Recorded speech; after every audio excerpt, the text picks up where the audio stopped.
Hello বন্ধুরা, সবাই কেমন আছেন? আশা করি ভালোই আছেন। তো আপনাদের জন্য ছোট্ট একটি ভিডিও নিয়ে চলে এলাম। গতকালকে দিনগুলো সবই পাতাইছি। তো ওই লম্বা এই 3টে লম্বাও কালকে পাতিয়ে 3টে লম্বা বিমে বান্ধা হয়েছে।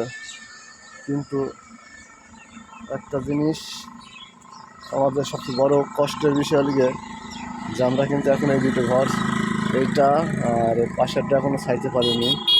ওইটাই আবার একটু ছাওয়া বাকি আছে, দেখতে পাচ্ছেন মাঝখানে ফাঁকা। তো আবার আমাদের এই বিমগুনা যখন পাতানোর আগে যদি এই যে সাইড দেখতে পাচ্ছেন, এই সাইডগুনা মেরে নেওয়া যায়, যেটা এটা মারিছি যেভাবে, এভাবে যদি সাইডগুলো মেরে নেওয়া যায় তাহলে আমাদের সবচেয়ে সুবিধা হয়।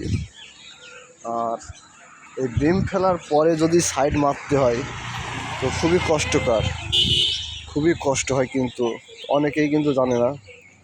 তো আমাদের এখানে মানে এখন বর্তমান সিচুয়েশনও পাতানো হয়েছে যে এই কারণেই যে আমাদের কাঠের সংকট পড়ে গিয়েছে, সব জায়গায় কাজ চলছে, প্রতিটা সাইজ কাঠ সংকট। আর এখানে যে নেওয়ার কাজ করছি ইনি টাকা দিচ্ছে না বিধায় আমরা কিন্তু সাইডটা মারতে পারছি না, কাঠও কিনতে পারছি না, এবং কি কাঠ কেনার মতো ক্যাপাসিটিও নেই, কারণ নেওয়ার টাকা বহুত আটকে ফেলেছে।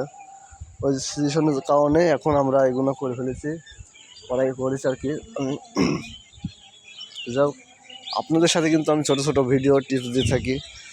ভিডিওগুলো ভালো লাগলে পরে শেয়ার করবেন, কমেন্ট করবেন, এবং কি অন্যকে দেখার সুযোগ দিবেন। আপনাদের মনের ভালোবাসাটা, মতামত, কাজের যে ধারণ ক্ষমতা, সেগুলো কেমন হয় অবশ্যই একটু জানাবেন।